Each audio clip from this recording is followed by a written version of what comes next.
à cette nouvelle conférence. Je vais laisser immédiatement la parole à Sébastien Gondet qui va nous présenter notre invité. Oui, merci Karine. Donc je vais vous présenter un peu rapidement François Dessay qui est avec nous ce soir. Je vais remercier tout d'abord la MOM et tout son personnel pour organiser ces cycles de conférences Jean Pouillou, et à François d'être venu du nord de la France jusqu'à Lyon. Donc François qui va nous présenter une conférence qui s'intitule « Le déchiffrement de l'élamite linéaire en Iran au 3e millénaire avant Jésus-Christ, la plus ancienne écriture purement phonétique au monde ». Je vais assez peu parler de tout son travail sur les langues iraniennes anciennes. Tu vas nous présenter ça de manière détaillée au cours de cette conférence. Et tout ce que je peux vous dire, c'est que ce qu'il va nous présenter, c'est vraiment une très belle aventure scientifique, on va dire, qui a commencé en 2011, te concernant, en 2012, avec la publication d'un petit livre qu'on trouve dans toutes les bonnes bibliothèques, entre autres à la MOM, qui s'appelle « Premières écritures iraniennes, les systèmes proto-élamites et élamites linéaires ». Et donc, en fait, c'est depuis 2012 que tu t'intéresses à ces anciennes écritures iraniennes. Mais depuis 2006, depuis le début de ta thèse, ouais, c'est ça, excuse-moi. Ouais, oui. Mais du coup, c'est vrai que c'est pas évident de présenter François, parce que moi, je le connais avant tout comme archéologue, en fait. Et c'est vrai que tu es avant tout archéologue des sociétés iraniennes anciennes de l'âge du bronze. Et en fait, c'est comme ça qu'on a été amené à collaborer sur le site de Pasargad, qui est un site achéménide et où je co-dirige une mission archéologique avec un collègue iranien, Kourosh Mohammadrani, et tu étais venu travailler en 2017 sur des petits sites de l'âge du bronze avec des obscures céramiques de l'âge du bronze pour essayer de reconnaître un peu ces occupations autour de Pasargad dans le cadre d'une étude régionale. Donc voilà, pour donner un aperçu un peu plus complet de ton parcours de recherche, donc tu as soutenu ta thèse en 2011 à Paris 1, Panthéon-Sorbonne, sous la direction du regretté Serge Clouzio. Et ta thèse portait le titre de « Éléments d'archéologie du plateau iranien de la seconde moitié du 4e au début du 2e millénaire avant Jésus-Christ, c'est-à-dire entre 3500 et 1800 avant Jésus-Christ. Après cette thèse, tu as vécu plusieurs années en Iran où tu as développé d'importants et de très étendus réseaux scientifiques avec des archéologues iraniens. Tu as été chercheur postdoctoral associé à l'université de Téhéran. Et en fait, c'est en Iran qu'on s'est rencontrés parce que tu as collaboré avec beaucoup d'équipes iraniennes et irano-internationales, italiennes ou françaises, comme je viens de dire, à Pasargad. Donc tu as travaillé sur beaucoup de sites de l'âge du bronze, sur tout le plateau iranien, où tu as participé à des fouilles. Et donc parallèlement, tu as aussi poursuivi ce travail de longue haleine depuis 2006, c'est le début de ta thèse, sur les écritures iraniennes anciennes, donc de l'âge du bronze. Et donc, j'ai regardé un peu ta bibliographie, tu as publié une trentaine d'articles et un ouvrage que j'ai déjà cité, et qui s'équilibre assez bien entre archéologie, matériel archéologique et étude des écritures anciennes. Et donc c'est vrai qu'en cela, tu es un archéologue un peu spécial, puisque tu étudies toutes les productions matérielles, qu'elles soient les objets, mais aussi les écritures de ces sociétés du plateau iranien à l'âge du bronze. Donc il me restait à vous dire qu'actuellement, François Dessay est chercheur postdoctoral à l'Université de Liège, dans le cadre d'un programme qui s'appelle Action de recherche concertée, et sur un projet de recherche qui s'appelle Varigraph, c'est-à-dire comprendre la variation graphique dans les cultures manuscrites antiques, l'Iran, la Mésopotamie et l'Égypte, comme laboratoire typologique. Donc c'est plus sur tout le volet écriture ancienne de tes recherches que tu travailles actuellement à Liège. Donc je vais lui laisser la parole et nous exposer tout ce travail de déchiffrement de l'élamite linéaire. Merci François. Bonsoir. Merci Sébastien pour ce que tu as dit. Merci à vous d'être venus. Le son, c'est bon? Oui. Et merci bien sûr à la Maison de l'Orient de la Méditerranée pour son invitation et le fait de m'avoir fait venir ce soir ici dans cette salle. Donc je vais vous présenter effectivement un travail que je mène depuis, on va dire, 2006, de manière plus ou moins continue. Donc le déchiffrement de ce système d'écriture sur le plateau iranien. Alors, avant de nous lancer directement sur le sujet du déchiffrement de l'écriture élamite linéaire, quelques mots sur l'histoire du plateau iranien et sur une très longue échelle chronologique. On peut considérer l'histoire du plateau iranien selon deux grands cycles d'urbanisation. Le premier commencerait au 10e millénaire et irait jusqu'au 2e millénaire avant Jésus-Christ, et le second serait entre le second millénaire avant Jésus-Christ jusqu'à l'heure actuelle. Alors peut-être que ce découpage ne plaira pas à tout le monde, mais je pense que voilà, on peut présenter donc vraiment de manière très schématique l'histoire de cette région-là. Et le premier cycle est notamment caractérisé par l'apparition de l'agriculture, de l'élevage, donc 10e, 9e millénaire avant Jésus-Christ, au Proche-Orient et également dans la partie occidentale de l'Iran, ainsi que donc, le développement de la sédentarisation liée à l'agriculture et à l'élevage. Et ce premier cycle, donc on va voir bien sûr le mode de vie villageois qui va apparaître, la métallurgie également. Et ce premier grand cycle d'urbanisation va connaître un apogée au 3e millénaire avant Jésus-Christ, donc fin 4e fin 4e, 3e millénaire avant Jésus-Christ, période lors de laquelle on voit apparaître le commerce à grande distance, les premiers sites que l'on peut qualifier d'urbains, donc les premières villes, l'écriture, l'art et les premiers États. Alors, ça, c'est une image un petit peu compliquée qui reviendra parfois. Désolé, c'est en anglais, mais bon, c'est assez compréhensible. D'un côté, vous avez... Alors ici, sont présentées toutes les langues à gauche, tous les systèmes d'écriture à droite qui se sont succédés sur le plateau iranien. Depuis le moment où on commence à avoir des documents, à partir de 3500 avant Jésus-Christ jusqu'à 2000...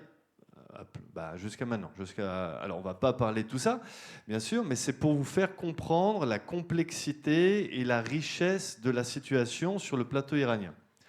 Alors, généralement, donc on va parler un petit peu d'abord des systèmes d'écriture. Généralement, l'histoire de l'Iran, on la connaît principalement à travers trois grandes périodes historiques, lors de lesquelles l'Iran est formé d'un point de vue historique. Première grande époque, donc période sur laquelle travaillent Sébastien et Rémi, bien sûr, la période achéménide, entre 550 et 330, caractérisée par, donc voilà une vue de l'empire achéménide, 6e au 4e siècle avant Jésus-Christ. Une vue de Persépolis, une reconstitution des bâtiments sur la terrasse de Persépolis. Et cette époque achéménide, 6e, 4e siècle avant Jésus-Christ, est caractérisée notamment par l'emploi d'un système cunéiforme, un petit peu modifié, qui sert à noter la langue, notamment la langue des Perses, le vieux perse. Bon, premier élément. On avance un petit peu dans le temps et on va, donc vous voyez apparaître cet alphabet araméen ici. Donc vous voyez, on avait l'écriture cunéiforme pour noter le vieux perse. Puis l'alphabet araméen apparaît plus ou moins sur le plateau iranien à ce moment-là. Et cet alphabet araméen, on va dire une version modifiée de cet alphabet araméen, va servir à noter, plusieurs siècles après, la langue persane qui va évoluer. Donc on va passer du vieux perse au moyen perse. Et là, je vous montre notamment la carte de l'Iran à l'époque sassanide, et notamment vers 600 après Jésus-Christ. La période sassanide, c'est 224-651 après Jésus-Christ. C'est un autre grand moment de l'histoire iranienne, donc caractérisé par un très riche urbanisme, comme à Firouzabad, dans le sud du pays, des très beaux, très importants bas-reliefs. une très belle argenterie également. Et puis, cette fois-ci, dorénavant, donc vous voyez, on est 5 siècles à peu près après la fin de l'Empire achéménide, vers 330. On est au 3e, 4e, 5e siècle après Jésus-Christ. Dorénavant, la langue iranienne, qui du vieux perse est devenue le moyen perse, dorénavant, cette langue iranienne est notée avec un alphabet araméen. Donc vous voyez, on a basculé du système cunéiforme à un système, un alphabet araméen. Et puis, dernière grande période historique lors de laquelle l'Iran est constitué d'un point de vue politique. Donc vous voyez apparaître sur le plateau iranien avec la conquête arabo-musulmane du plateau iranien au 7e siècle après Jésus-Christ. On voit donc les conquérants vont amener avec eux la langue arabe, mais bien sûr l'alphabet arabe. Et là, je vous montre, voilà, c'est juste un petit peu pour poser quelques jalons de l'histoire iranienne. Et voilà une vue de l'Iran à l'époque safavide, donc 16e, 18e siècle après Jésus-Christ. Voilà, j'espère que certains d'entre vous ont eu la chance d'aller à Ispahan, à l'époque safavide. Donc là, on est au XVIIe siècle, c'est l'époque de Versailles, c'est l'époque de Louis XIV, entre autres, Louis XIII, Henri IV, Louis XIII, Louis XIV, pour nous. Et vous voyez très bien que dans les mosquées d'Ispahan, on utilise dorénavant non plus l'écriture cuniforme, non plus l'alphabet araméen, mais l'alphabet arabe. Une version, voilà, pour noter le Coran, c'est l'alphabet arabe, et pour noter le persan, c'est une version modifiée de l'alphabet arabe, avec un style calligraphique très particulier qu'on appelle le Nastarlir. Donc déjà là, vous voyez, nous en France, depuis 2000, depuis zéro, donc depuis 2000 ans, c'est l'alphabet latin, point barre, avec bien sûr des modifications, mais on a quand même une situation relativement simple. Là, je viens de vous présenter 3 écritures, cunéiforme, alphabet araméen, alphabet arabe. C'est que 3 écritures parmi la dizaine d'écritures attestées sur le plateau iranien. Voilà. Tout ça pour vous montrer vraiment la complexité de la situation. Et bien sûr, à l'heure actuelle, l'Iran, alors fait attention à ne pas confondre langue et écriture, je reviendrai là-dessus. En Iran, on ne parle pas l'arabe, sauf dans le sud-ouest du pays, on parle le persan, qui est la version moderne, vieux perse, moyen perse, persan, mais cette langue qui est notée avec l'alphabet arabe qui, comme vous voyez, est utilisé à l'heure actuelle du Maroc jusqu'en Asie centrale. Et l'Iran fait partie de cette sphère d'utilisation de cette écriture-là. Alors voilà, alors là je pose quelques jalons tout d'abord avant de parler du déchiffrement en lui-même parce que je sais qu'il y a très souvent des erreurs et des confusions et généralement la confusion, l'erreur la plus grosse que je constate, c'est une grande confusion entre langue et écriture. Alors la langue c'est donc bien sûr un phénomène vocal, oral, qui ne laisse pas de traces fondamentalement. Là, je vous montre une carte simplifiée de la répartition actuelle des langues dans le monde. Et on va, donc en vert, c'est les langues indo-européennes, et bien sûr la présence des langues indo-européennes sur le continent américain s'explique par la colonisation européenne. Et si on se concentre sur le berceau de ces langues indo-européennes, voilà où est-ce qu'elles sont attestées. Et alors, regardez, vous voyez bien sûr les langues indo-européennes et qui... Bon, je pense que je vais passer... Ouais. Donc, vous m'entendez là? Ouais. Et si je parle sans micro? Vous m'entendez aussi? Bon, je préfère être debout, j'aime bien être debout. Bon, bref. Et vous voyez ici, donc, les langues indo-européennes ont conquis tout le continent européen, presque tout le continent européen. Une petite communauté résiste ici, comme vous le voyez. Et vous allez comprendre pourquoi je parle des Basques. Alors, ici, c'est une carte qui vous montre l'ère géographique d'attestation de cette langue basque depuis sûrement les premières attestations à l'époque de César et jusqu'au XXe siècle, où vous voyez, il y a eu, lors des 2 derniers millénaires, un phénomène de restriction de l'ère géographique de cette langue, qui n'est donc pas indo-européenne, qui est un isolat linguistique et qui est sûrement la langue parlée par les populations pré-indo-européennes, avant donc l'arrivée des populations indo-européennes. Alors pourquoi je parle du basque? Parce que le basque peut être, je pense, un bon élément de comparaison. Le basque, c'est un petit peu l'élamite de l'Europe. Ou alors la langue élamite, c'est un petit peu le basque du Proche-Orient. Ok, et vous comprendrez pourquoi je fais cette comparaison entre ces deux langues-là. Donc déjà, notez, on va parler d'une langue que j'appelle parfois atamtite ou élamite, qui est notée par cette écriture élamite linéaire, qui est donc un isolat linguistique.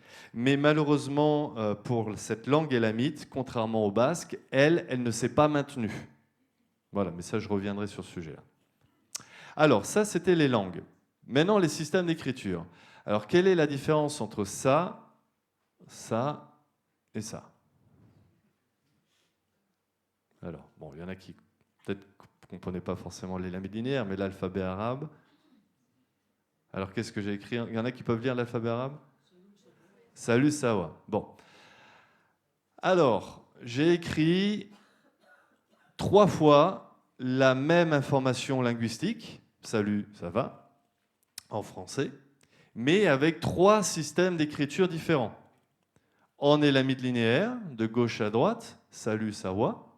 Avec l'alphabet arabe, de droite à gauche, salut, Sawa. Et bien sûr, en l'alphabet latin, et puis avec l'orthographe française du XXIe siècle. Alors tout ça pour vous vraiment vous mettre l'accent sur le fait de déconnecter langue et écriture. Et donc là, vous voyez très bien qu'une seule langue peut être notée avec 3 systèmes d'écriture différents. Et l'inverse est bien sûr vrai, c'est-à-dire qu'un même système d'écriture peut servir bien sûr à noter plusieurs langues différentes. Donc là, vous voyez l'alphabet latin qui sert à noter de l'anglais, du français et du persan. Bon, tout ça, ce sont des langues indo-européennes, mais si vous allez en Turquie, hein, vous verrez bien que c'est bel et bien l'alphabet latin qui est utilisé en Turquie pour noter la langue turque qui n'est pas du tout indo-européenne.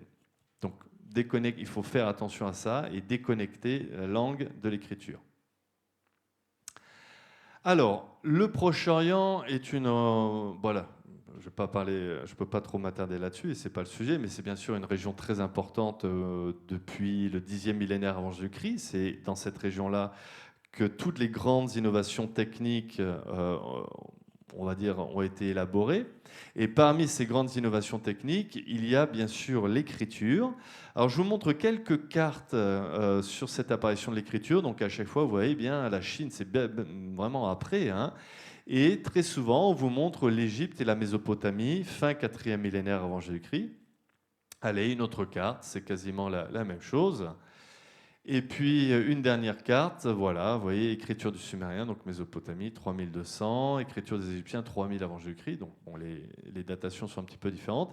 Mais malheureusement, à chaque fois, ces cartes passent une importante région du Proche-Orient à la trappe, c'est le plateau iranien. Le plateau iranien n'est jamais mentionné avec l'Égypte et la Mésopotamie comme le berceau, l'un des 3 berceaux de l'écriture. Alors, ce n'est pas le sujet ici, mais bon, je dirai quelques mots à la fin de la conférence.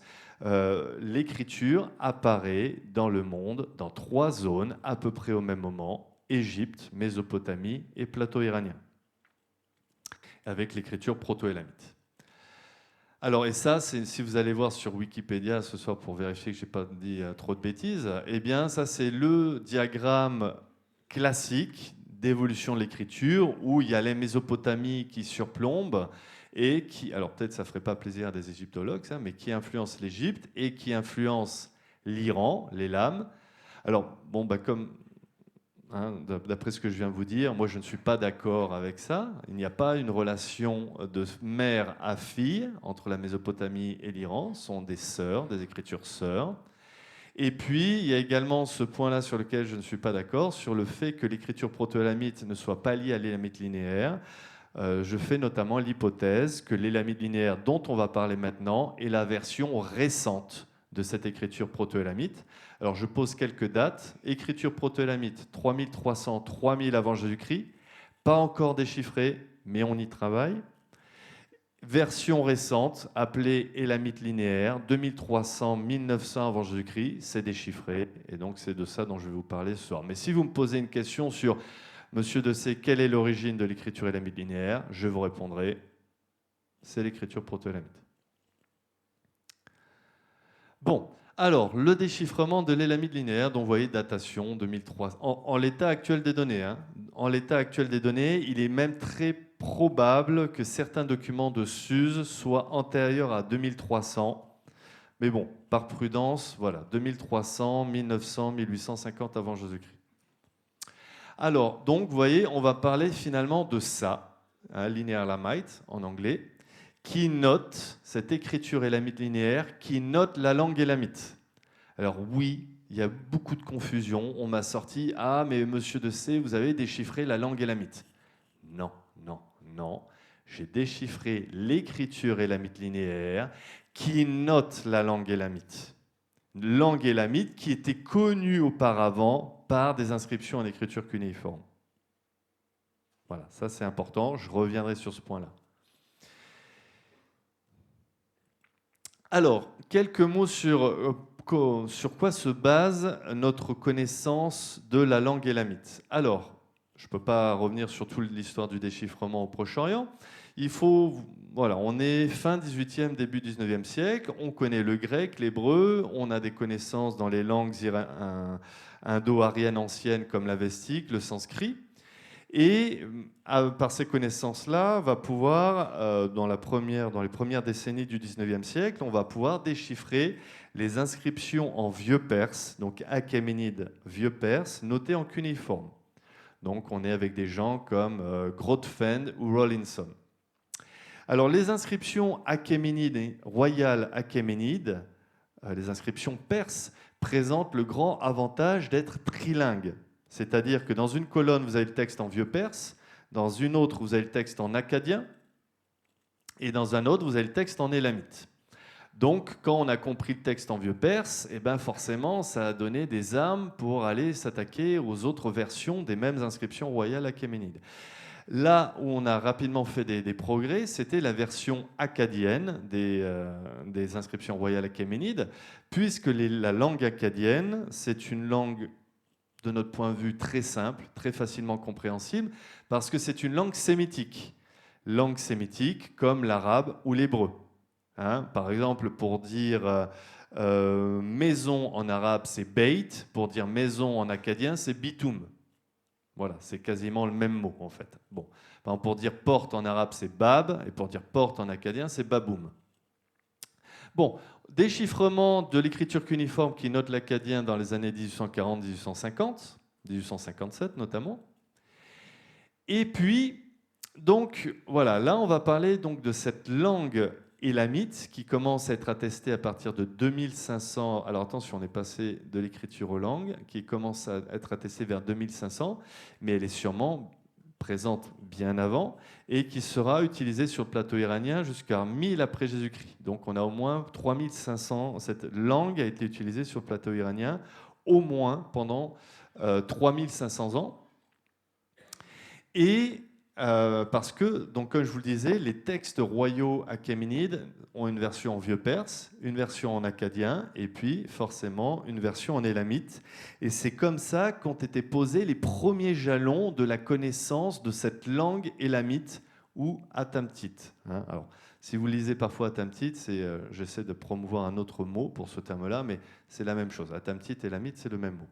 Alors, mais là où il y a un gros problème, c'est que cette langue élamite, contrairement à l'akkadien ou au vieux perse, c'est un isolat linguistique.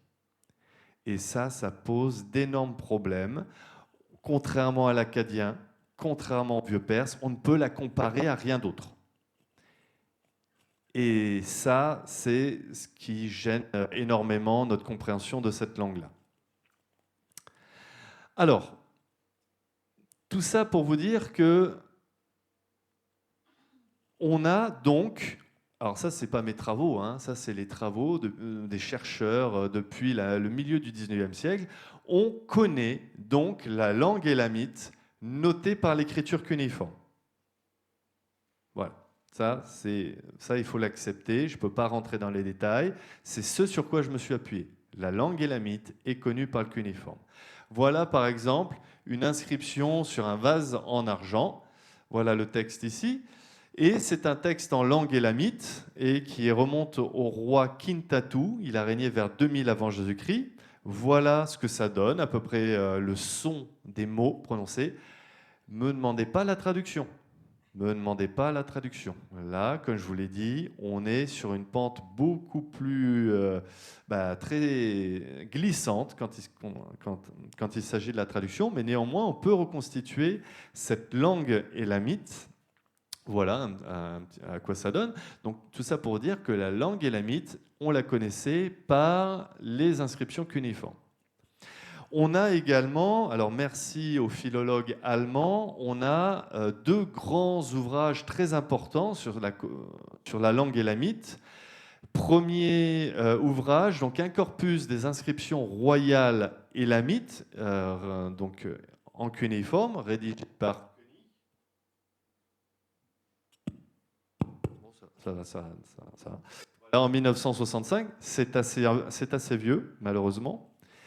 Autre page très important, un dictionnaire de la langue élamite en 1987. Ça, ce sont deux ouvrages très importants pour notre connaissance de la langue élamite, et donc connaissance de la langue élamite d'après les sources en écriture cunéiforme. Alors, comme je vous le disais, cette langue élamite a été notée sur des inscriptions cunéiformes depuis le 3e millénaire jusqu'à l'époque achéménide, donc jusqu'à les années 350, 340 avant Jésus-Christ. À ce moment-là, c'est Alexandre qui arrive. Bon, je ne vais pas rentrer dans les détails. La langue élamite ne sera plus notée par l'écriture cunéiforme à partir du 4e siècle avant Jésus-Christ. Mais ce n'est pas parce qu'elle n'est plus notée que la langue disparaît. Elle est toujours là. Et on a des indices qui nous laissent penser que la langue est toujours parlée, au moins dans le sud-ouest du plateau iranien.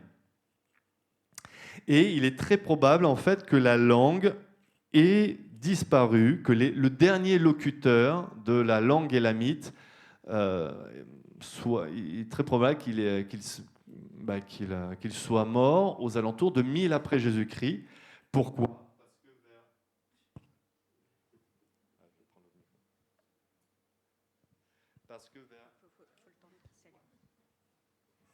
Parce que vers 1000 après Jésus-Christ, on a au 10e, 9e, 10e siècle après Jésus-Christ, on a des voyageurs qui s'expriment en arabe ou en persan, qui nous parlent d'une langue qui s'appelle le khouzi. C'est la langue du diable. Elle est très compliquée à comprendre. Elle est très très compliquée à comprendre. Elle est parlée par des derniers locuteurs dans les montagnes. Et c'est ni du persan, ni de l'arabe, ni de l'hébreu, ni du syriaque.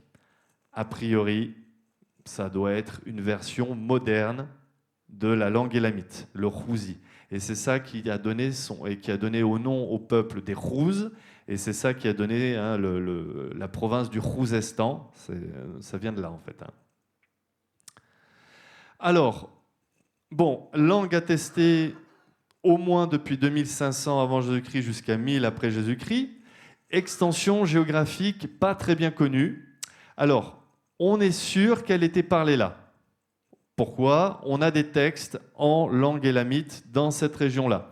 Que ce soit des textes en écriture cunéiforme, les carrés, ou des textes en écriture élamite linéaire. Bien sûr, on se pose des questions sur est-ce que cette langue-là était parlée dans le nord-ouest de l'Iran, dans le sud-est de l'Iran ou dans le sud-est de l'Iran. Alors maintenant, grâce au déchiffrement de l'élamite linéaire, étant donné qu'il y a certaines inscriptions en élamite linéaire qui viennent de cette région-là et qui sont en langue élamite, donc il est clair que la langue élamite au 3e millénaire était au moins parlée dans toute la moitié sud du plateau iranien. Voilà, ça c'est l'un des acquis du déchiffrement de l'élamite linéaire. Et alors ce qui est très surprenant, c'est que le site sur lequel on a trouvé le plus d'inscriptions en langue élamite, en cunéiforme, c'est Suse. Et comme vous voyez, Suse, c'est finalement très excentré dans ce monde élamite. On est à la frontière occidentale de la sphère linguistique élamite. Mais c'est là, c'est de ce site-là que l'on a la plupart de nos inscriptions en langue élamite, malheureusement. Donc il est très probable également qu'on ait des phénomènes de dialectes différents entre l'ouest et l'est. Mais ça, c'est un autre sujet. Donc c'est une langue morte depuis 1000 après Jésus-Christ. Et malheureusement, contrairement au basque, elle n'a pas résisté à l'impact indo-européen. Et c'est une langue isolée. On peut pas la. Alors il y a eu des comparaisons avec les langues dravidiennes du sud de l'Inde, les langues caucasiennes. Bon, je suis pas linguiste, c'est pas mon domaine. Tout ce que je peux en dire, c'est que il y a rien. Voilà, personne n'est d'accord avec personne. Bon, bref, il n'y a aucune conclusion qui fasse l'unanimité sur ce sujet-là. Donc, il vaut mieux retenir pour l'instant, en l'état actuel des données, isolat linguistique. Voilà, les langues dravidiennes, ça avait été proposé dès 1855. Et puis, Marc Bavand, récemment, qui a proposé faire des comparaisons avec les langues... Bon, bref, on fait des comparaisons avec ce qu'on a. Voilà. Mais ça ne marche pas. Bref, la communauté des chercheurs n'est généralement pas convaincue par ces propositions. Donc, à cause de ce caractère isolé de la langue, on a de très grands problèmes en ce qui concerne la grammaire, le lexique, la syntaxe. Et donc, on a bien sûr, donc vous voyez, on a des problèmes surtout. Et bien sûr, on est très flottant en ce qui concerne la traduction. Et donc, comme je vous le disais, notre principale base de connaissance de cette langue-là, à l'heure actuelle, ça reste les inscriptions royales achéménides, inscriptions sur lesquelles on a le texte en vieux perse, le texte en akkadien, le texte en élamite. Et donc là, forcément, on peut faire des équivalences entre les mots utilisés dans les textes vieux perse et akkadiens et les mots correspondants dans la version élamite. Mais c'est des inscriptions récentes, 6e, 4e siècle avant Jésus-Christ. Moi, je vais vous parler d'inscriptions qui remontent vers 2200, 2000 avant Jésus-Christ, donc 1500 ans avant les inscriptions royales achéménides. Et donc, il faudrait briser voilà, là, il faudrait plus de documents bilingues sur ce point-là pour vraiment progresser sur la connaissance de la langue élamite. Voilà, pour ceux qui connaissent un petit peu, on est un petit peu dans une situation qui ressemble au cas de la langue étrusque. C'est-à-dire on peut comprendre, on peut lire, mais on ne comprend pas grand-chose. Voilà. Bon, alors maintenant, là, vous avez toutes les bases. On va pouvoir maintenant s'attaquer au déchiffrement de cette écriture dite élamite linéaire. Alors attention, c'est l'écriture élamite linéaire qui note la langue élamite. Alors on peut dire qu'il y a eu 3 étapes dans le déchiffrement. Depuis sa découverte à Suse en 1903 jusqu'à 2017, le déclic 2017, et puis 2017-2018, et puis la fin du déchiffrement 2018-2020. Alors, on est vers 3000 avant Jésus-Christ. On est au Proche-Orient, les tablettes proto-cuniformes attestées en Mésopotamie, les tablettes proto-élamites attestées dans quasiment tout le plateau iranien. Pour une raison qui nous échappe, les tablettes proto-élamites disparaissent vers 2100 avant Jésus-Christ et on a un gap chronologique entre 3000, 2900 et 2300, période lors de laquelle on n'a plus aucune inscription, plus aucun texte attesté en Iran. À ce moment-là, l'écriture cuniforme va se diffuser en Syrie notamment, vers la moitié du 3e millénaire avant Jésus-Christ, et puis l'écriture cuniforme avec notamment l'annexion de Suse par les rois d'Akkad vers 2300-2250, eh bien l'écriture cuniforme se diffuse sur le plateau iranien. C'est à ce moment-là, vers 2300-2200, qu'on voit apparaître ces textes en écriture linéaire. Donc on a bien sûr une période entre 3000 et 2300, période très problématique lors de laquelle on n'a pas de texte. Alors moi, je pense que ça n'est qu'un gap apparent. Il doit y avoir des textes. Parce que, encore une fois, je vous l'ai dit que mon hypothèse, c'est qu'il y a une continuité entre le proto-élamite et l'élamite linéaire. Bon, mais ça, c'est un autre sujet. Voilà la sphère, l'ère géographique. Là, on a trouvé des inscriptions en écriture élamite linéaire. Et puis en jaune, c'est l'écriture de l'Indus. Donc vous voyez, déjà au Proche-Orient, au 3e millénaire, on a une situation très intéressante. Il y a 3 écritures complètement différentes les unes des autres qui sont attestées à ce moment-là. Le cuniforme mésopotamien, l'élamite linéaire iranien et l'écriture de l'Indus, attestée au Pakistan et en Inde. Et alors si on se concentre sur l'élamite linéaire, on l'a trouvé bien sûr à Suse, à Shahadat, Konar Sandal, pas très loin Police, et puis un site qui s'appelle Camfiruz. Alors retenez Camfiruz parce que c'est les inscriptions de Camfiruz qui ont permis le déchiffrement complet. Alors, j'aurais dû un petit peu rafraîchir ma diapositive, mais de toute façon, ça ne change pas grand-chose. En 2024, on ne connaît que 43 textes en élamite linéaire. C'est rien, c'est pas beaucoup, hein, comparé aux milliers, aux centaines de milliers de tablettes cuniformes. Alors, je ne sais pas combien il y a de textes en Égypte, mais c'est rien du tout. Alors, voilà à quoi ça ressemble. On a des inscriptions sur pierre, des inscriptions sur argile, des inscriptions sur métal, sur des vases métalliques, également sur des petits seaux en pierre. Alors, bon, je ne peux pas faire l'histoire de l'archéologie iranienne, mais bon, sachez que les Français ont joué un rôle très important dans l'archéologie iranienne, ce qui explique que sur ces 43 textes, 19, donc c'est quasiment la moitié, hein, sont au Louvre. Donc, allez faire un tour au Louvre hein, pour voir ces inscriptions-là. Ici, notamment, voilà, au rez-de-chaussée, au Louvre. Voilà la salle où vous avez des inscriptions en élamite linéaire. Elles viennent de Suse.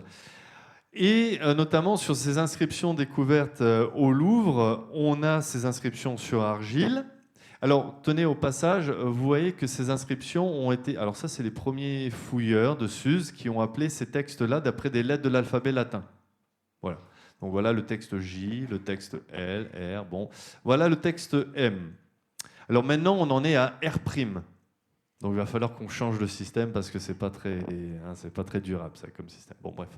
Alors, j'attire votre attention sur ce texte-là, M. On reviendra, donc ça c'est parmi les documents en argile trouvés à Suse, on reviendra sur ce document-là par la suite. Alors, je vous l'ai dit, découverte au tout début du XXe siècle à Suse, et bon, avant 2017, il y a eu quand même des chercheurs, des savants qui ont essayé de faire quelque chose avec cette élamite linéaire, et ils ont trouvé des choses. Hein, donc, je n'ai pas déchiffré complètement l'élamite linéaire, je me suis basé sur des travaux qui m'ont précédé. Hein, j'avais un siècle d'érudition derrière moi quand même. Hein. Alors, voilà l'inscription A. Alors, voilà, ça c'est une dalle, une grosse dalle de pierre qui a été trouvée à Suse au début du XXe siècle. Ici, alors, parfois on l'appelle la table au lion, parce qu'il y a... Voilà, bon, il y a un décor de lion. Et ici, sur cette partie-là, vous voyez deux inscriptions. Une première, donc vous voyez bien, c'est en cunéiforme qui note la langue acadienne. Inscription cunéiforme en langue acadienne, donc les doigts dans le nez. On comprend le cunéiforme, c'est de l'acadien. L'acadien, c'est très facile. Donc on l'a lu très rapidement. Voilà la traduction. Bon, en anglais, mais bon, c'est une inscription du roi Puzur-Sushinak qui a régné au XXe siècle avant Jésus-Christ. Au XXIe siècle avant Jésus-Christ. Et je vous mets notamment en rouge tous les noms propres présents dans cette inscription en écriture cuniforme et en langue acadienne. Et bien sûr, lorsqu'on a trouvé cette dalle-là, donc tout début du XXe siècle, on s'est dit, c'est le même texte, la version en élamite linéaire et la version en cuniforme, et tous ces noms propres-là, on doit les trouver également dans la version en élamite linéaire. Et alors voilà le texte A, c'est le premier texte en élamite linéaire connu. Et donc les premières bases du déchiffrement se sont appuyées notamment sur la lecture du nom de la divinité de Suse, Insushinak, et le nom du roi de Suse, Puzur-Sushinak. Et notamment, alors ça s'écrit de haut en bas et de droite à gauche. Et là, si vous regardez les deux séquences que j'ai mis en exergue, a priori, vous devez remarquer quelque chose. Alors, qu'est-ce que...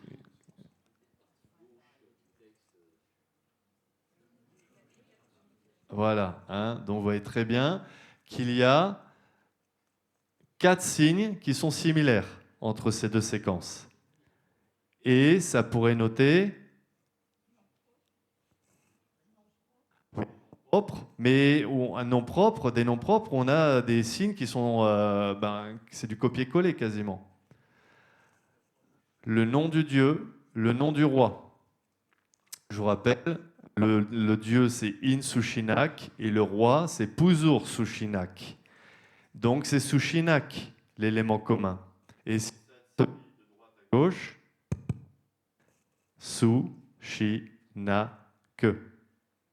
Alors, ça c'est le nom du dieu, le nom du roi, Sushinak. Et donc ça, cette identification a été faite dès 1905.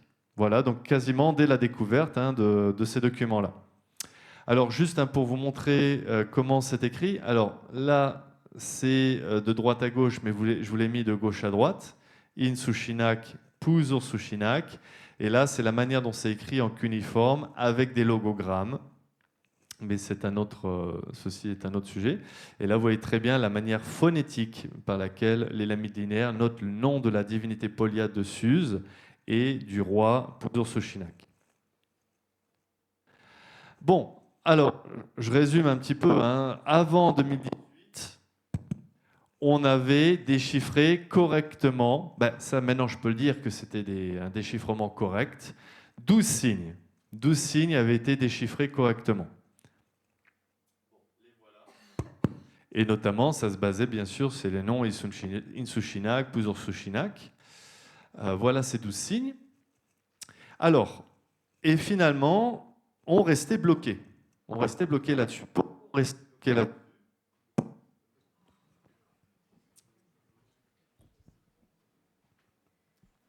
Alors, pourquoi on restait bloqué là-dessus? Parce que, fondamentalement, on n'avait pas suffisamment de texte. On avait, jusqu'à 2004, on n'avait qu'une vingtaine d'inscriptions. L'une des grandes bases du déchiffrement, c'est un nombre suffisant de textes. Et 20 textes, c'est vraiment, c'est pas suffisant. Alors cette situation-là a changé au tout début des années 2000, puisqu'on a eu de nouveaux textes qui sont apparus, et notamment des textes venant d'une collection d'un marchand iranien basé à Londres, qui s'appelle Houshang Mahboubian, qui a publié en 2004 ce livre-là. Et dans ce livre, donc, il y avait notamment des photographies de vases en argent dans sa collection. Et il y avait notamment X, Y et Z qui avaient été publiés dans ce bouquin-là. Et alors, moi je me souviens, ça a été publié en 2004 et je me souviens dans les années 2000, moi j'ai commencé à m'y intéresser en 2006, tout le monde disait ça sent le soufre, ça sent pas bon, ça vient d'une collection privée, c'est des faux. Bon, ok. Bon, moi je me suis dit, oui c'est sûrement des faux, mais ce serait quand même pas mal d'y jeter un coup d'œil quand même, on ne sait jamais.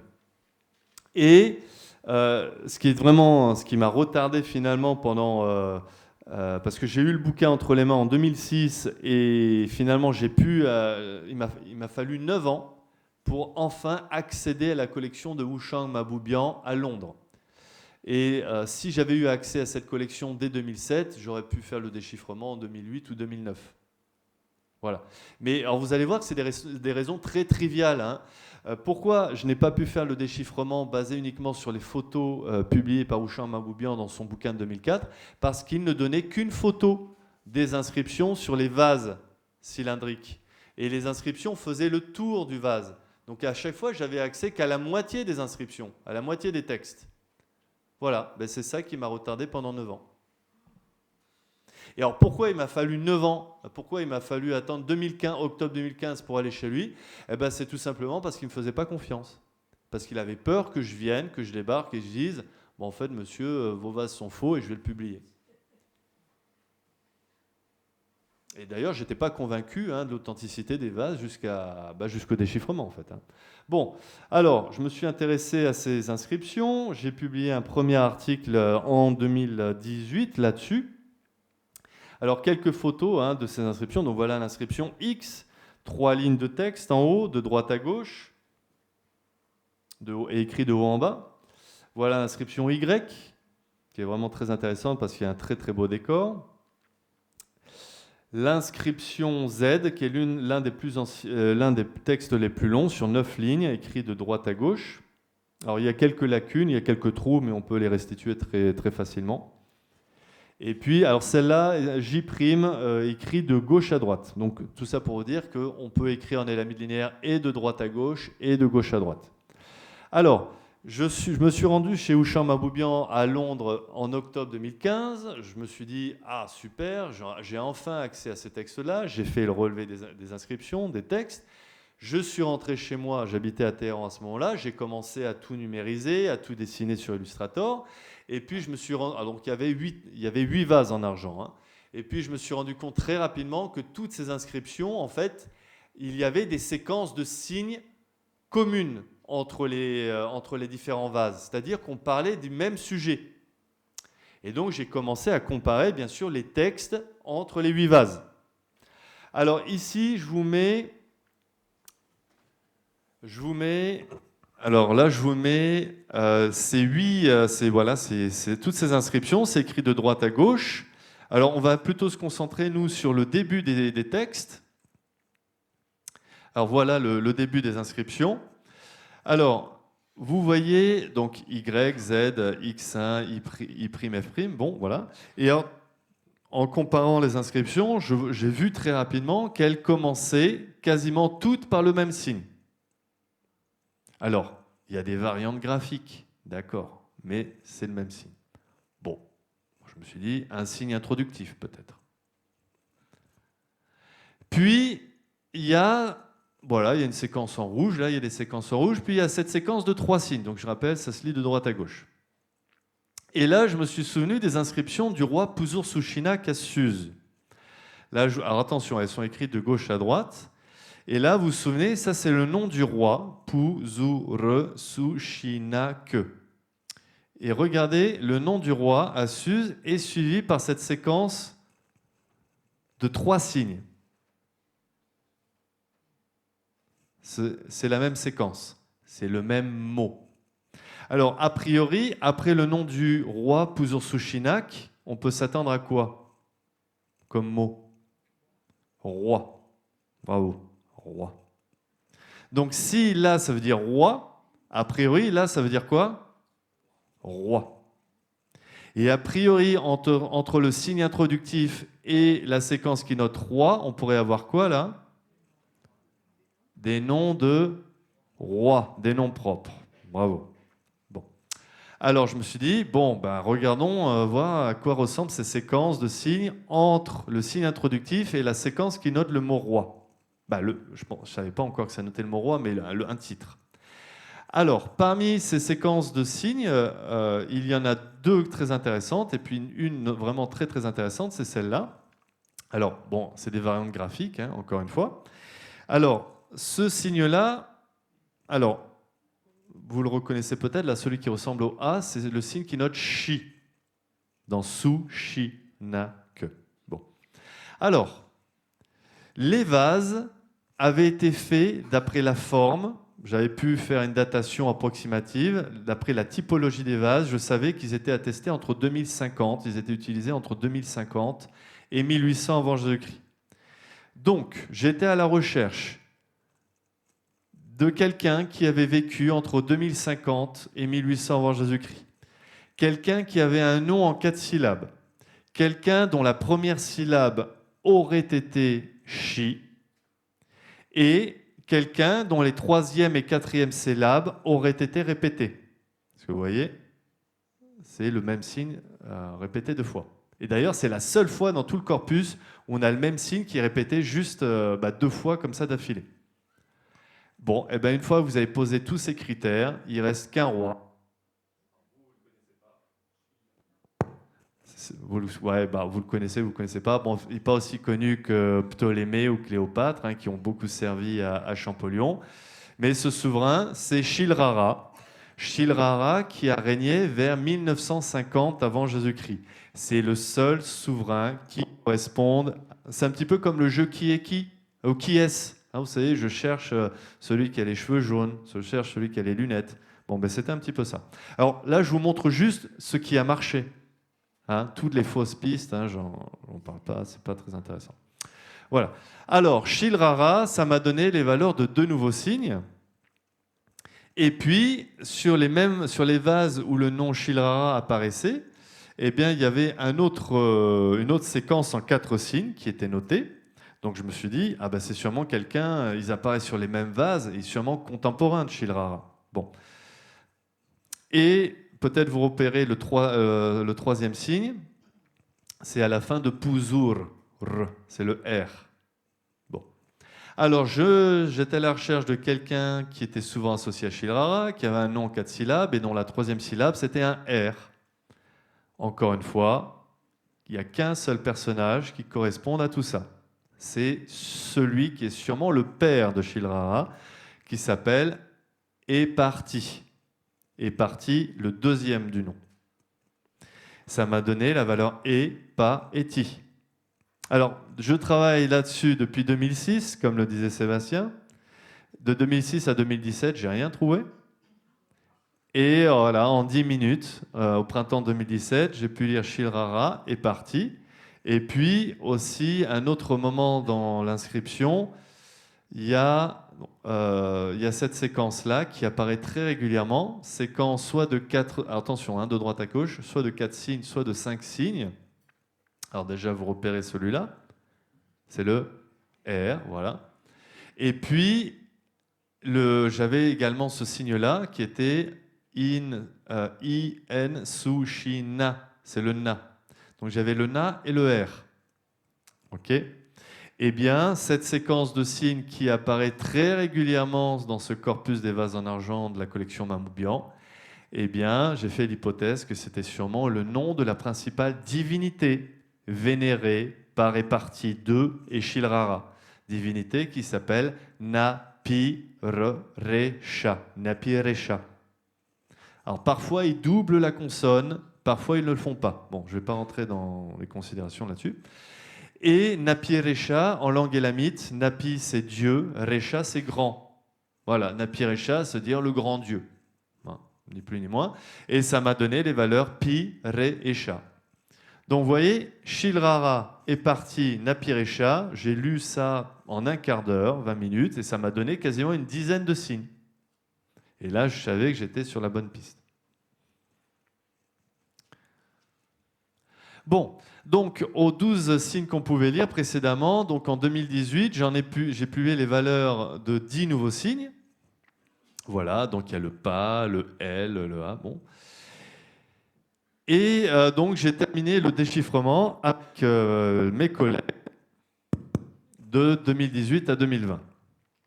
Alors, la fin du déchiffrement s'est basée sur le fait, je me suis rendu compte que ces inscriptions en élamite linéaire notaient la langue élamite. Et je vous le rappelle que cette langue élamite était précédemment connue par des inscriptions par l'écriture cunéiforme. Donc, voilà, le déchiffrement, ce n'est pas une illumination qui arrive, je n'ai pas entendu des voix, hein. Ça a été du connu vers le non connu. De l'élamite connu par le cunéiforme vers l'élamite noté par ce système d'écriture que je cherchais à déchiffrer. Alors, on a publié avec mes collègues, Cambis Tabibzadeh, Mathieu Kervan, Gian Pietro Basello et Gianni Marchesi, l'article scientifique sur le déchiffrement en 2022, voilà.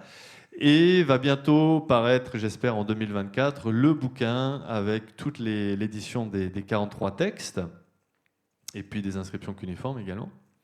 Alors, pour comprendre comment cette langue élamite a pu nous aider, alors ici je vous ai mis 2 vases. Un vase de Sewe Palarurpak, il a régné vers 1780 avant Jésus-Christ. Il est contemporain d'Hammurabi de Babylone. Hein, vous connaissez Hammurabi de Babylone, hein, bien sûr, le roi Hammurabi. Et voilà un vase. Alors là maintenant je peux lire quel est le nom du roi. C'est le roi Itatu qui est écrit dessus. Hein, c'est écrit Itatu ici, et lui il a régné vers 1980 avant Jésus-Christ. Donc il y a 200 ans qui séparent ces 2 vases. Bon. Je peux les dater précisément parce que je peux dater les souverains. Ici vous voyez très bien que c'est écrit en cunéiforme, et là c'est noté en élamite linéaire. Et alors, bon, et là où il y a eu c'était le jackpot, c'est quand je me suis rendu compte que des passages de cette inscription cunéiforme là ont retrouvé exactement les mêmes textes dans cette inscription-là. Et donc là, dans ce cas-là, on n'est pas dans une situation de bilinguisme. C'est-à-dire on n'a pas deux langues. Là, on a la même langue, la langue élamite, notée avec deux systèmes d'écriture.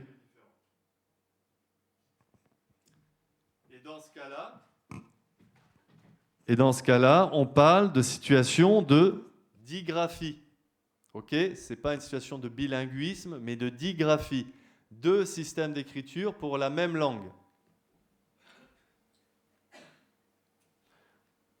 Alors, voilà en haut un des passages de ce vase-là. Donc, on peut très bien lire. Et alors, encore une fois, le sens, la traduction, pour l'instant, on la met de côté. Voilà comment ça se lit en cuniforme. Mani ipi, saipi, ur, tu, kiripi, up, out, takna. Bon, très bien. Voilà, la langue élamite notée en cuniforme. Et ici, donc un passage de ce vase-là, donc bien sûr, vous voyez en élamite linéaire. Ah, voilà. Là, quand vous voyez ça, là, vous avez compris comment le déchiffrement a été complété. C'est-à-dire qu'ici, vous avez deux fois la même prière en langue élamite, notée en haut en cunéiforme, notée en bas en élamite linéaire.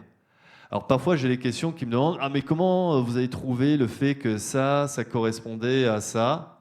Bon, ben, par du travail. Hein, voilà, j'ai mouliné, et puis au bout d'un moment, ça, voilà, bingo, jackpot. Voilà. Je vous montre encore une fois que ce qui a marché, hein, que ce qui a fonctionné. Alors, et juste cette phrase-là, eh ben, ça nous a donné la valeur ma, ça donnait le sa également, le i, le pou également. Bon, bref, là, juste cette phrase-là a permis le déchiffrement de plus de 5 signes en élamite linéaire, en fait. Hein.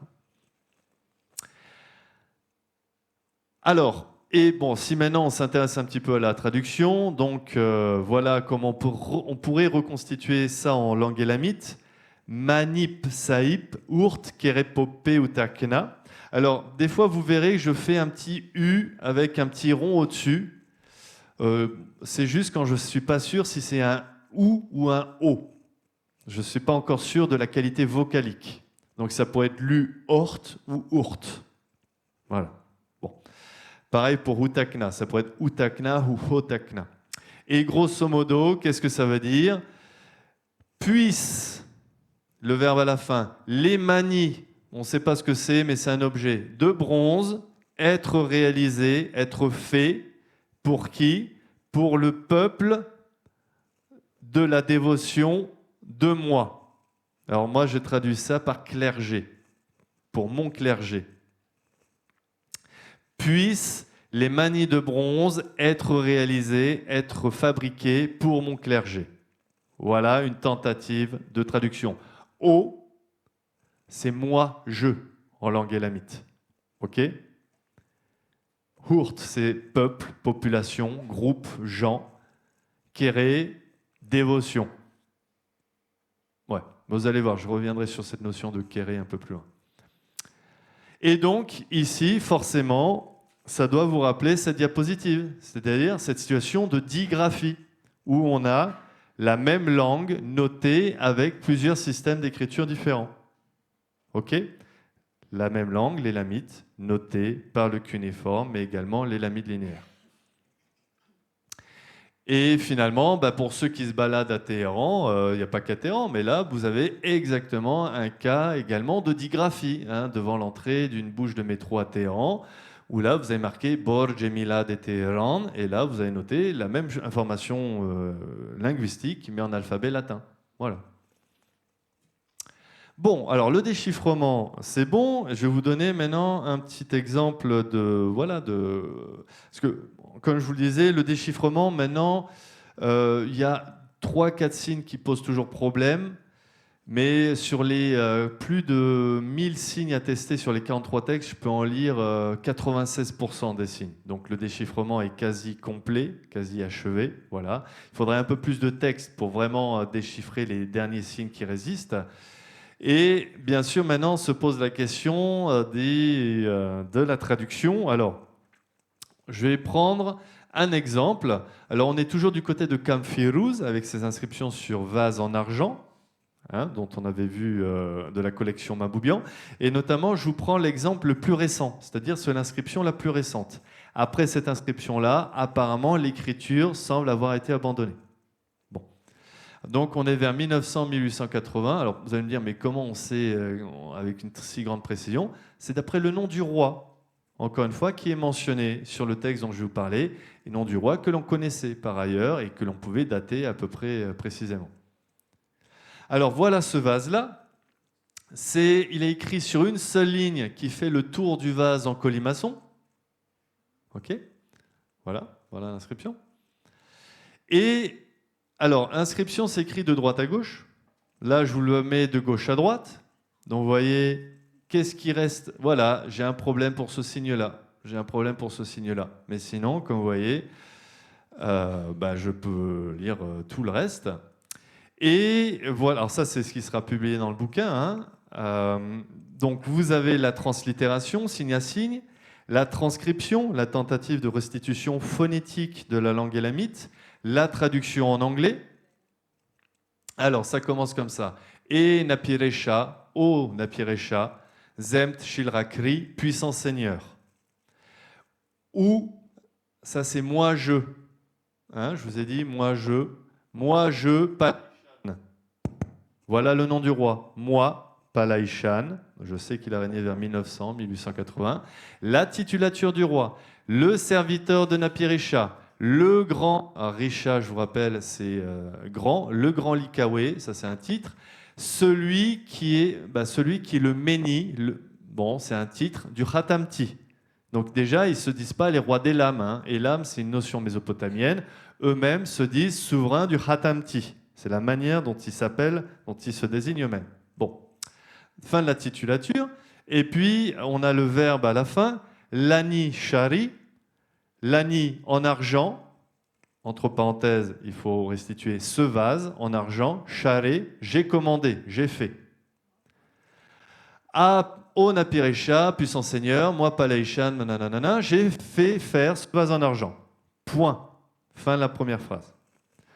Bon, là, je vous avoue, j'ai deux signes que je ne comprends pas, donc j'en parle pas trop. Voilà. Deuxième phrase. Napiresha, nu kerewata. Pour toi, nous, c'est tu, toi, en élamite. Pour toi, Napiresha, par dévotion, j'ai déposé, j'ai donné. Fin de... Et puis, alors là, on a une prière. Toi, nous, c'est toi, bien sûr, en élamite.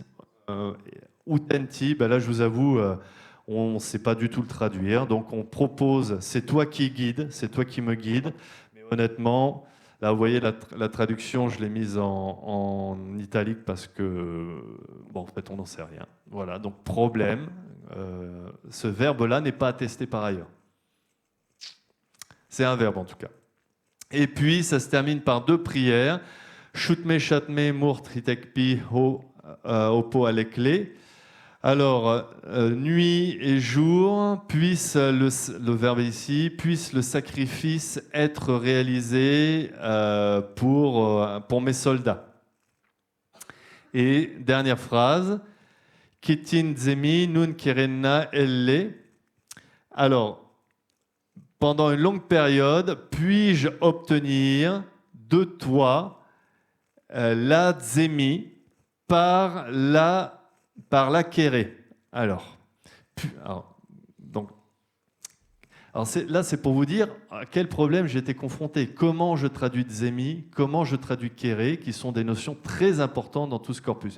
Alors, je vous le dis, j'ai traduit Zemi par c'est ce qui est donné par la divinité au roi, et la Kéré, c'est ce qui est donné par le roi à la divinité. Donc on a un échange un petit peu donnant-donnant, où le roi donne la Kéré au dieu, à Napiresha. Donc là, c'est Palaïchan qui donne à Napiresha la Kéré. Il reçoit en retour la Zemi. Le roi donne la dévotion, la soumission. à la divinité et en retour, il reçoit la fortune, la bénédiction. C'est comme ça que je les ai traduits. Mais s'il faut, je suis complètement à côté de la plaque. Mais là, on a une relation de donnant-donnant entre ces deux personnages-là. Et alors, ce qui est assez intéressant, c'est si on s'intéresse au corpus de la collection Maboubian, sur l'un des vases, on voit un roi, donc c'est le roi Itatou Ier, en train de prier. C'est l'attitude de la prière. Et cette attitude de la prière élamite qui est connue dans l'iconographie, on voit les rois.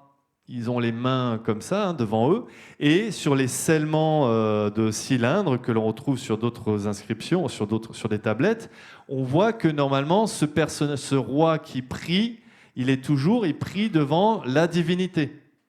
Ça, c'est une représentation de la divinité, Insushinak ou Napirecha. Et là, vous voyez qu'il est représenté tout seul. Et donc, il est très probable en fait que ces vases en argent de la collection Maboubian étaient déposés dans le temple de Napirecha, à Anzan, auprès de la statue de la divinité du dieu Napirecha, afin de compléter cette scène. Et donc, il faut sûrement imaginer ces vases-là qui étaient déposés auprès de la statue de la divinité, qui matérialisaient la prière du roi. « Oh, toi, Napirecha, nanana, je te donne ma dévotion, puisses-toi en retour me donner ta bénédiction, la fortune. » Et donc, on a cette relation donnant-donnant. Le roi donne la kéré, en retour, il reçoit du dieu la tzemi. Et puis aussi, quand même, c'est le roi qui donne des vases en argent au clergé, au clergé du dieu. Donc, il y a peut-être des considérations d'ordre un petit peu politique. Les prêtres, je vous file de l'argent, donc j'attends votre soutien quand même. On peut aussi l'analyser comme ça. Alors, une des grandes conséquences du déchiffrement, c'est... Donc voilà, je vous ai donné un exemple sur les 43 inscriptions, je ne peux pas détailler plus longuement. Et l'une des grandes conséquences, c'est que ça change un petit peu l'histoire de l'écriture dans le monde. Jusqu'alors, on pensait que les écritures s'étaient développées selon une progressive phonétisation. Alors, vous allez voir ce que je veux dire par phonétisation. Alors, vous avez en tout et pour tout, dans le monde, tous les systèmes d'écriture fonctionnent uniquement selon deux principes. Et une fois que vous avez compris ça, vous avez tout compris. Alors, par exemple, monsieur devant, si je vous demande d'écrire 1000, comment vous l'écririez ? En chiffres ou en lettres. Voilà, c'est ça. Alors, si j'ai demandé 1000 euros, par exemple. Voilà. Alors là, j'ai marqué en anglais 1000 euros, et là, j'ai mis une barre verticale, 3 ronds et ce signe bizarre. Alors là, vous voyez très bien que ça, c'est une notation phonétique, où je note l'information phonétique dans une langue donnée, en l'occurrence l'anglais. Mais là, vous voyez très bien que je ne note pas une information phonétique, parce que ça, je peux lire 1000 euros, je peux lire 1000 euros, si j'étais anglais. Si j'étais persan, je pourrais lire 1000 euros. Donc je ne note pas une information phonétique. Je note une idée, je note une information idéogrammatique ou logogrammatique. Bon, et bien là, vous avez tout compris. Notation logogrammatique, notation phonétique. Alors, si on revient dans la région où les systèmes d'écriture sont apparus, c'est le Proche-Orient, bien sûr, qu'est-ce que l'on a au 3e millénaire ? Donc, on a les hiéroglyphes en Égypte, hiéroglyphes et hiératiques en Égypte, le cunéiforme en Mésopotamie, les lamides linéaires dans le sud de l'Iran, l'écriture de l'Indus dans la... Voilà, ça, c'est les 4 plus anciennes écritures au monde. Alors, les lamides linéaires, on n'en parle pas parce que c'est toujours pas déchiffré. Pardon, oui, merci Sébastien, merci. L'écriture de l'Indus, on n'en parle pas parce que c'est toujours pas déchiffré. Voilà juste une petite image de ces sceaux de la vallée de l'Indus. Alors en fait, quand je travaille sur les lamides linéaires, quels étaient les autres systèmes d'écriture contemporains déchiffrés des lamides linéaires ? C'est donc le cunéiforme et les hiéroglyphes. En bref, comment fonctionnent ces deux systèmes d'écriture ? Ce sont des systèmes d'écriture et logogrammatiques et phonogrammatiques, donc des systèmes d'écriture mixtes. Alors, regardez, voilà le mot akkadien pour dire roi, c'est charoum. voilà 5 manières en cuniforme de noter ce mot roi. Donc les 3 premières de manière phonétique. Sha, ar, ru, Shar, ru, shar, rum. Donc là, vous voyez, c'est l'information phonétique. Là, vous voyez très bien, c'est plus du tout sharum, c'est un logogramme. Je reviendrai sur cette notion-là. Et là, vous avez de nouveau ce logogramme qui est suivi du signe rum et qui est donc un petit déterminatif indicatif phonétique qui dit attention, ce mot-là doit être prononcé sharum. C'est comme si je voulais écrire le roi, the king, le roi. Donc en bleu, c'est notation phonétique, alphabet latin.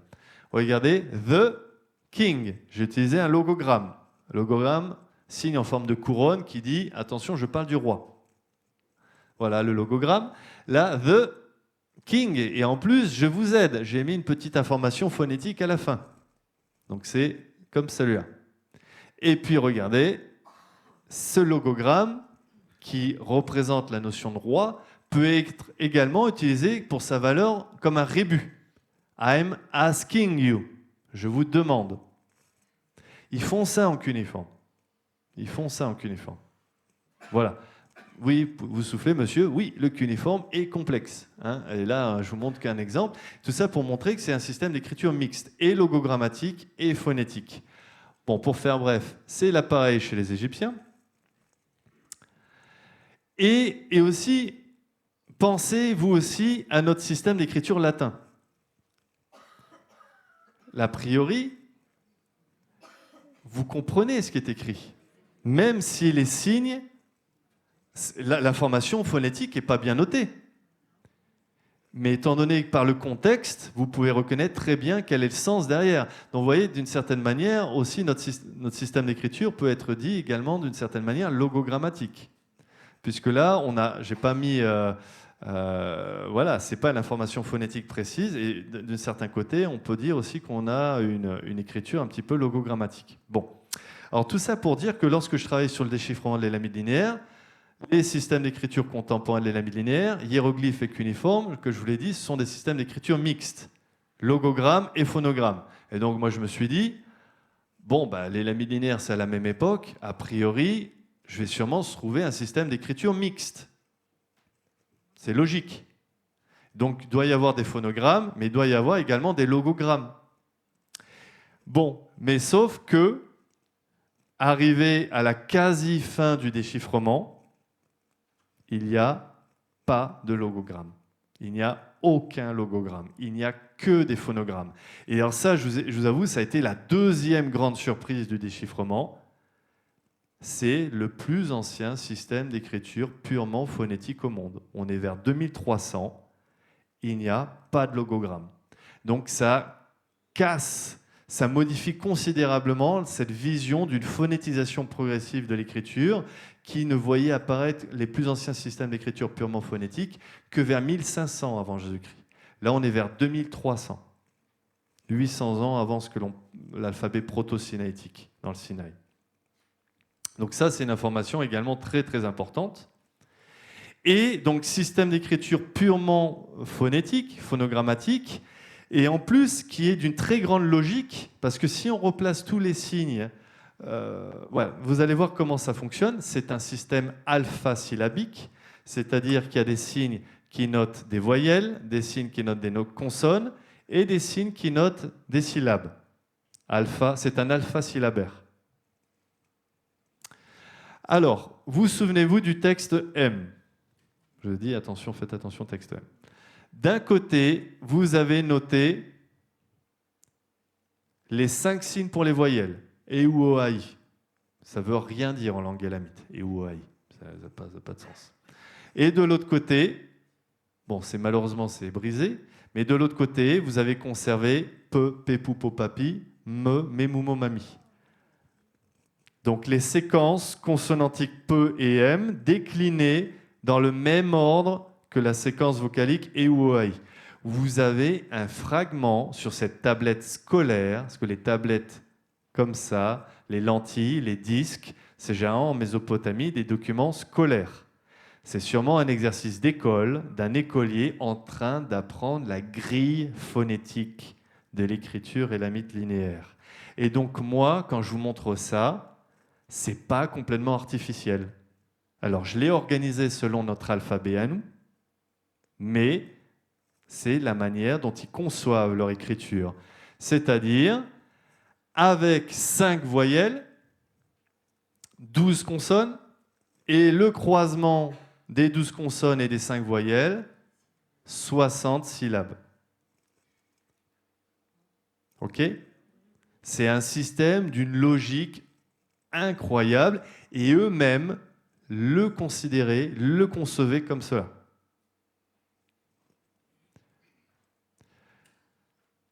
Alors voilà, ah oui, retenez, donc à l'heure actuelle, sur les 1979 signes, je peux en lire 1901, donc plus de 96%. Bon, il y a peut-être des surprises à attendre sur les 78 signes attestations de signes que je ne peux pas lire, mais bon, je pense que ça ne va pas trop modifier notre vision de l'écriture à la linéaire.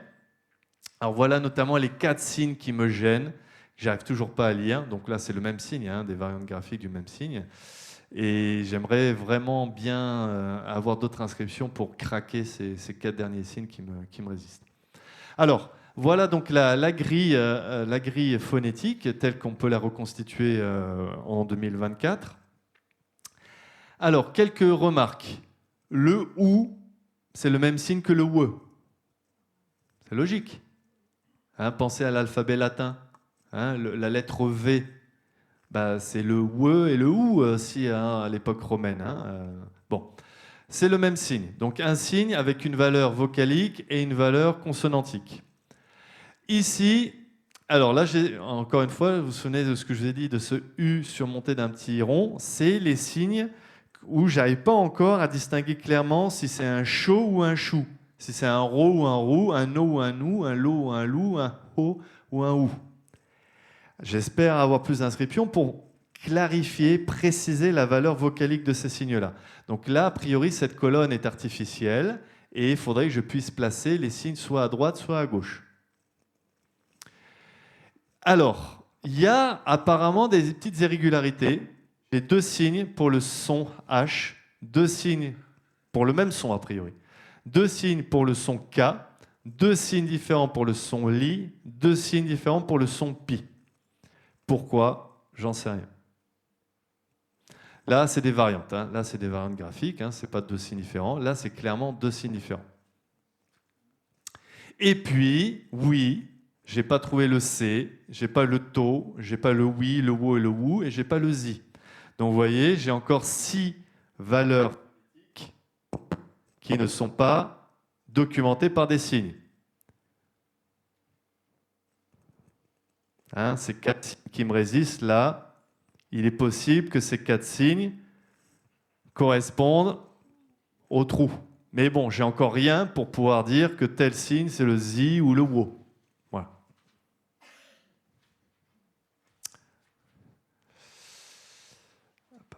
Alors, j'avance un petit peu rapidement parce que... Alors, les prochains projets, donc, pour terminer... Hein, j'ai encore un petit quart d'heure, 10 minutes, un quart d'heure. Ouais.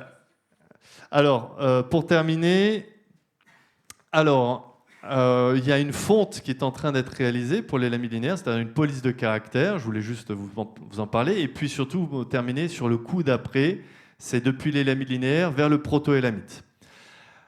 Alors, regardez, avec un typographe designer qui habite à Lyon, iranien, qui s'appelle Sina Fakour, on est en train de terminer la fonte de l'élamite linéaire. Donc, Sina a travaillé sur les attestations, par exemple, sur la forme des signes. Ça, c'est le signe A et le signe R. Donc, il a pris toutes les attestations du signe A. Voilà.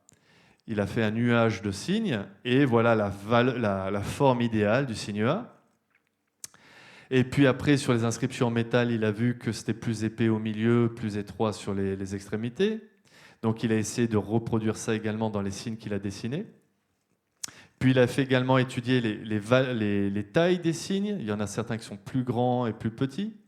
Voilà, donc il y a les différentes tailles pour les signes.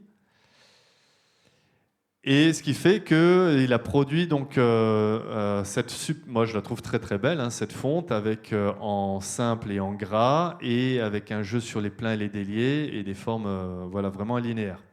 Et ce qui fait que on peut avoir... donc très prochainement, vous pourrez télécharger ça pour pouvoir écrire sur Word des inscriptions en éléments linéaires. Bon, je pense plutôt les chercheurs qui écriront comme ça, mais bon, on aura très... Elle est déjà prête, hein, mais il faut juste qu'on y travaille un petit peu plus dessus. Et voilà, par exemple, la manière dont on peut transcrire le superbe vase de Marv Dasht avec la fonte dessinée par Sina Fakour. Bon, et alors le coup d'après, c'est maintenant que l'élamite linéaire est déchiffré, je vous ai dit, je pense que le proto-élamite est la mère, c'est-à-dire la version ancienne de l'élamite linéaire qui serait la version récente. Et c'est ce que je suis en train de faire, notamment à Liège, hein, ce dont on parlait avec Sébastien au début, avec mes collègues Laurent Colonna-Distria et Stéphane Polis. Alors, toujours le même principe, du connu. Maintenant, l'élamite linéaire, c'est connu, donc on peut l'utiliser comme une nouvelle...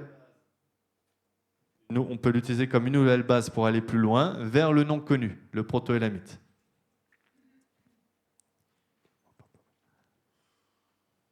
Alors, vers 3300 avant Jésus-Christ, donc cette écriture proto-élamite est attestée. Donc là, c'est vraiment le début de l'écriture dans le monde, hein, est attestée ici, le proto-cuneiforme contemporain en Mésopotamie.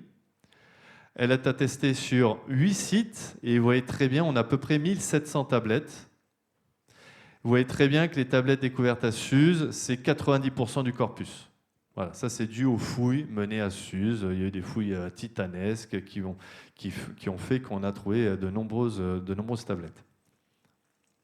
Voilà à quoi ça ressemble. Alors, qui dit fouilles de Suse, elles sont où ces tablettes? Au Louvre. Voilà, bah, la plupart des tablettes proto-élamites, elles sont au Louvre. Voilà. Ils en ont quelques-unes à Téhéran, mais sinon, la plus grande partie du corpus est au Louvre. Donc voilà à quoi ça ressemble. Donc je vous montre quelques détails. Tiens, vous le reconnaissez, ce signe? C'est le sou, dans Insu Shinak. Alors si c'est bien le même signe, hein. Et une autre tablette, juste pour vous montrer à quoi ça ressemble. Alors, un petit exemple, voilà le dessin, recto verso. Alors, on sait que ce sont des documents comptables qui comptent le blé, l'orge, les animaux. Donc vraiment de la comptabilité, hein, ce n'est pas des inscriptions royales. Elles fonctionnent généralement en 3 parties. Une introduction, on ne comprend rien. Des entrées, on y comprend beaucoup plus. Et puis un total au revers. Et là, vous voyez, regardez, on a 7 entrées. La première qui est notée de là jusque là, la deuxième de là et ici, la troisième jusque là, 4e, 5e, 6e et la 7e. On comprend très bien, vous voyez, tous les ronds et les petites encoches, c'est des notations numérales. Ici, le rond vaut 10, l'encoche vaut 1 et ce signe-là vaut 100. Donc vous voyez, là, on a 9 ronds et 4 encoches, 94, 69. 147, 44, 50, 110, 2, 112, 70 plus 5, 75. Au revers, on a le total 591, qui correspond bien à la somme de ces 7 quantités. Alors on parle de quoi? On parle sûrement de ce signe-là qui note possiblement le travailleur homme de bas statut, l'esclave homme. Bon, ça c'est la partie bien comprise, c'est-à-dire les notations numérales et les signes qui notent des objets qui sont dénombrés. Ce qui est beaucoup moins bien compris, c'est la partie en vert, l'introduction, et puis toutes les parties en rouge. Et c'est notamment sur ces parties en rouge que je travaille là, en ce moment. Alors, je prends un autre exemple. Ici, dans cette tablette, vous avez 10 séquences de signes. Et je pense que ces 10 séquences de signes, donc à chaque fois qu'ils sont suivis par un objet qui est dénombré, vous allez voir que c'est à chaque fois le même objet qui est dénombré par une encoche. Voilà. Ces 10 séquences de signes, je pense, notent très probablement, possiblement des noms propres, des anthroponymes à qui on attribue cet objet. Je ne sais pas ce que c'est cet objet. Voilà ces signes. Alors par exemple, là, ça vous fait pas penser à un signe en élamite linéaire, le losange, là? Le A? Ça, c'est le ché, c'est le hé, ça, c'est le ou, c'est le pou. Quasiment tous les signes qui servent à noter possiblement les anthroponymes en écriture proto-élamite, on les retrouve 700 ans après dans les inscriptions en élamite linéaire. Et si j'applique de manière bête et méchante les valeurs phonétiques que j'ai pu déterminer en élamite linéaire aux valeurs aux signes tels qu'on les connaît 700 ou 800 ans avant les inscriptions à l'élamite linéaire, voilà ce que ça donne. Et si je prends par exemple les séquences 6, 7 et 8 sur la dernière tablette, voilà, donc ça va lire de droite à gauche. J'arrive pas à le lire, ce signe-là. Pou ou, je sais pas. A, chez et, je sais pas. A, ta, a. De manière très systématique, les 5 signes qui notent les voyelles apparaissent très souvent à la fin de ces séquences de signes. Et très fréquemment, ces 5 signes qui notent les voyelles apparaissent après une syllabe. Elles semblent prolonger la valeur phonétique du signe syllabique qui le précède. Vous voyez ce que je veux dire? A, chez et, chez, pou, a, ta. Alors là, je pense que c'est un argument assez fort pour montrer qu'il y a une très grande proximité entre le proto-élamite et l'élamite linéaire. Atta, en langue élamite, c'est-à-dire père. Et on sait que c'est un élément très fréquent, l'onomastique des noms propres élamites. Bon, mais j'ai envie de dire, travail en cours. Je ne peux pas trop révéler encore de choses sur ce sujet-là. Et alors, et je termine vraiment, la fin de l'écriture élamite linéaire. Parce que je vous ai parlé du début, donc je vous ai dit le début, en fait, c'est sûrement les tablettes proto-élamites, le début de l'écriture élamite linéaire. Et qu'est-ce qu'il se passe vers 1900 avant Jésus-Christ? Alors, vers 1900 avant Jésus-Christ, pourquoi cette écriture si parfaite, si simple que 77 signes, comparé aux centaines, les hiéroglyphes, ça fonctionne avec 1000 signes, le cunéiforme, ça fonctionne avec 300, 400, 500 signes. Les lamites linéaires, il n'y en a que 77. Donc c'est beaucoup plus simple. Il y a peut-être des conclusions à tirer d'un point de vue du degré d'alphabétisation de la société. C'est un système d'écriture très très simple. Et pourtant, il a disparu vers 1900 avant Jésus-Christ. Alors je ne sais pas pourquoi, mais voilà possiblement des hypothèses. Au sud-ouest, eh bien, c'est l'influence mésopotamienne, c'est l'influence du cunéiforme. Et le cunéiforme, au début du 2e millénaire, c'est un petit peu comme l'alphabet latin au XXe siècle. C'est le système d'écriture international qui va s'imposer. Donc on a un phénomène pas de romanisation des systèmes d'écriture, mais de cunéiformisation. Et ils vont basculer de leur écriture à eux, les lamites linéaires, vers l'écriture importée mésopotamienne, le cunéiforme. Il y aurait plein de choses à dire sur la manière dont le cunéiforme a été adapté, mais ça serait une conférence à elle toute seule. Voilà, on passe dans les lamites linéaires au cunéiforme, comme j'en avais déjà parlé. Et par contre, ce qu'il se passe au sud-est, eh bien là, je pense qu'il y a un phénomène complètement distinct, contemporain mais distinct, c'est-à-dire dans le début du 2e millénaire avant Jésus-Christ, on a dans toutes les zones en rouge, c'est un effondrement urbain. C'est-à-dire toutes les grandes civilisations urbaines du 3e millénaire disparaissent. Toutes les villes disparaissent. Chari-sur-Té, circuler, rien à voir. Jirov, Shaddad, il n'y a plus rien. Tépé-Issar, Turing-Tépé, pour le 2e millénaire, on n'a plus aucune information. Et je pense que ce grand... Bon, il y a sûrement, d'une certaine manière, contemporain avec la grande forme d'effondrement urbain également de la civilisation de l'Oxus et de la vallée de l'Indus. Vallée de l'Indus, c'est là également où l'écriture de la vallée de l'Indus disparaît, vers 1900-1800. Et je pense que cet effondrement urbain explique en grande partie la disparition de l'écriture et la linéaire dans le sud-est de l'Iran. Donc voilà les deux raisons que j'invoque pour la fin de l'élamite linéaire. C'est à l'ouest, influence mésopotamienne, à l'est, effondrement urbain, qui fait que cette écriture a disparu vers 1900, aurait disparu vers 1900 avant Jésus-Christ. Voilà, merci pour votre attention. Désolé d'avoir été un peu plus long que prévu. Est-ce qu'il y a du temps pour les questions? Ouais. Merci beaucoup déjà.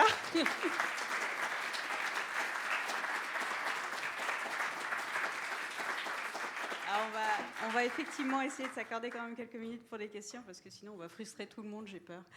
Ah, oh, ça se lève déjà. Je vais passer le micro.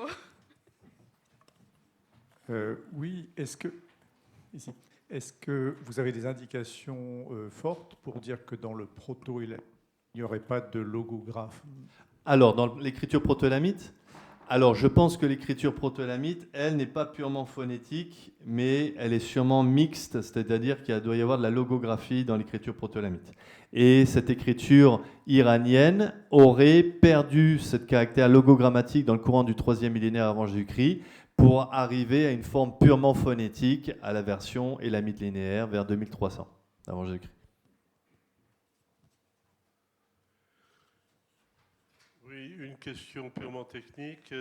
Sur les vases sont gravés avec un poinçon, différents poinçons ou pas? Ça, c'est une très bonne question. Je n'en sais rien. Ben, ça devrait pouvoir s'étudier. Oui, bien sûr. Oui, vous avez raison. Une question concernant les diphtongues, les sons on, en, etc. Dans votre exposé, je n'ai pas noté qu'ils doivent annoter des diphtongues en tant que tels.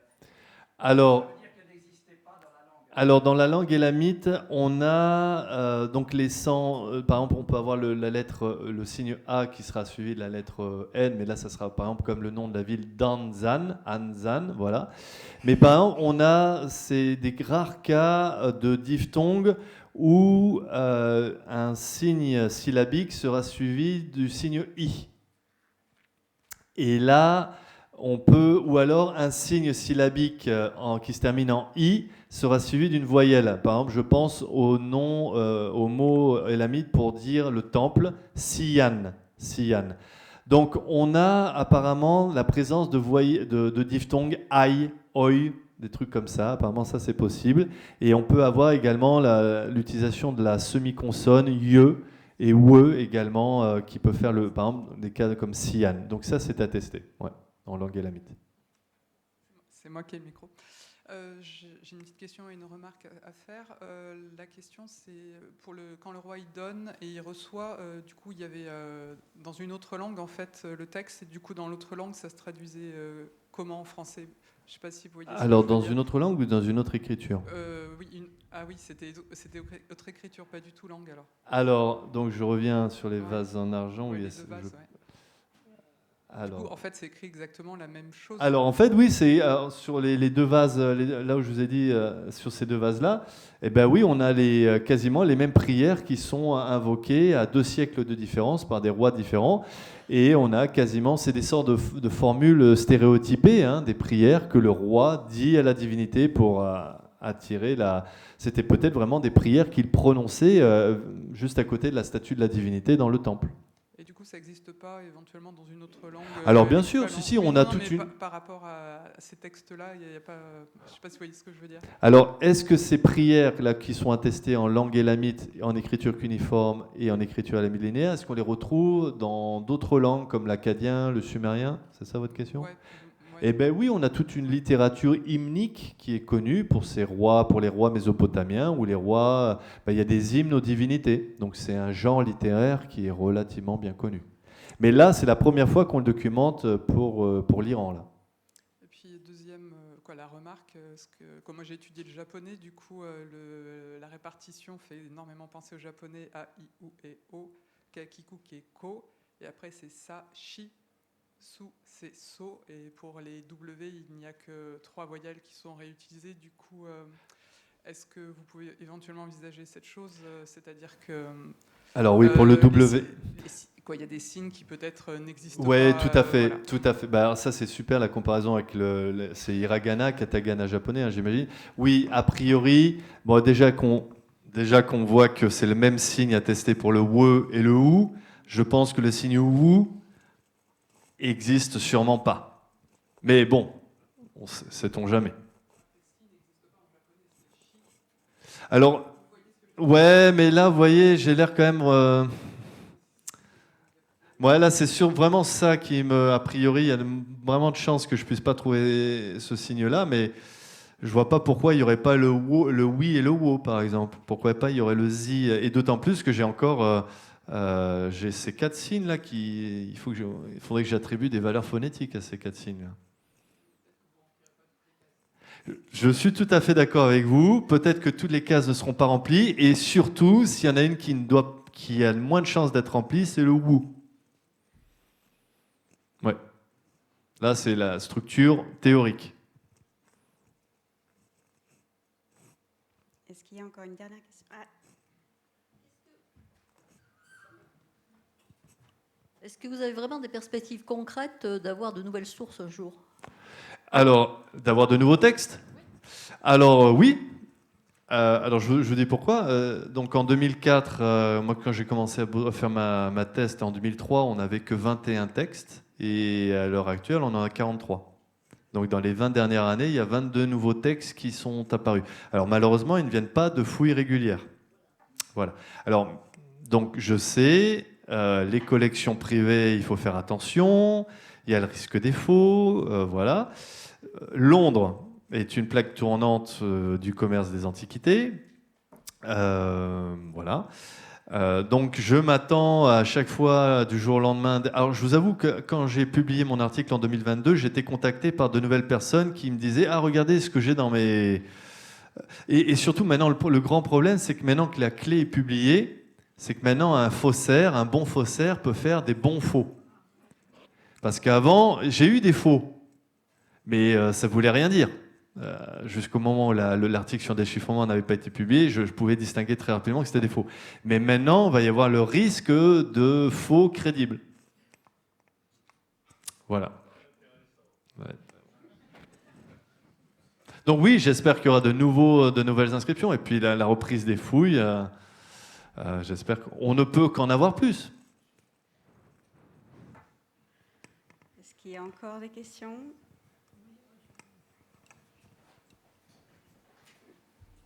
Alors vraiment une question, quelque chose que je ne comprends pas.